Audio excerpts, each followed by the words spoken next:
Hello welcome back to my channel. അപ്പോൾ നമുക്കൊരു frame ഉണ്ടാക്കിയെടുത്താലോ? അപ്പോൾ ഞാൻ അതിന് വേണ്ടിയിട്ട് ആദ്യം തന്നെ നമ്മുടെ കാർഡ്ബോർഡൊക്കെ കട്ട് ചെയ്ത് എടുത്തിട്ടുണ്ട്. ഞാൻ കാർഡ്ബോർഡ് വെച്ചിട്ടാണ് കേട്ടോ ഫ്രെയിം ഉണ്ടാക്കാൻ പോകുന്നതെന്ന്. എനിക്ക് അങ്ങനെയൊന്നും ഉണ്ടാക്കാൻ ശരിക്കും അറിയത്തില്ല, എന്നാലും ഞാൻ വെറുതെ ഒന്ന് തോന്നിയപ്പോൾ ചെയ്തു എന്നുള്ളൂ. ഇത് ചാച്ചിൻ്റെ ഫോട്ടോ ആണ്. അപ്പോൾ ചാച്ചി എനിക്ക് തന്നതാണ് കേട്ടോ. തന്നതല്ല, ഞാൻ മേടിച്ചതാണ്. ചാച്ചിക്ക് ആവശ്യമില്ലാത്തതുകൊണ്ട് ചാച്ചി തന്നു.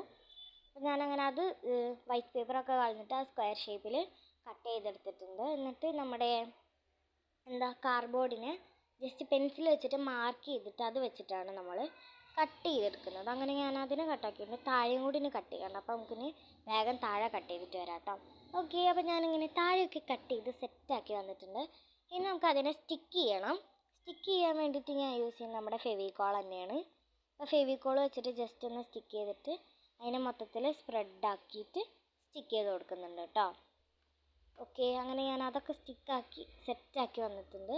അപ്പോൾ ഇതാണ് അതിൻ്റെ ആ ഒരു ഫൈനൽ ലുക്ക് വന്നിട്ട്. പക്ഷേ കഴിഞ്ഞിട്ടില്ല, കാരണം ഞാനത് ചെയ്തപ്പോൾ എന്തോ പോലെ തോന്നി. അപ്പോൾ ഞാൻ വിചാരിച്ചു സ്റ്റാൻഡും കൂടി ഉണ്ടാക്കാമെന്ന് കേട്ടോ.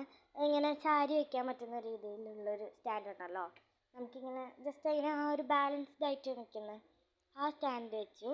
എന്നിട്ട് പിന്നെ ഞാൻ ജസ്റ്റ് ബ്ലാക്ക് പെയിൻറ്റ് അടിച്ചു കേട്ടോ. ഇതാണ് അതിൻ്റെ ആ ഒരു ഫൈനൽ ലുക്ക്. ഓക്കേ, അപ്പോൾ ഇഷ്ടപ്പെട്ട എല്ലാവരും ലൈക്ക്, ഷെയർ ആൻഡ് സബ്സ്ക്രൈബ്. ഇതാണ് നമ്മുടെ സ്റ്റാൻഡ്.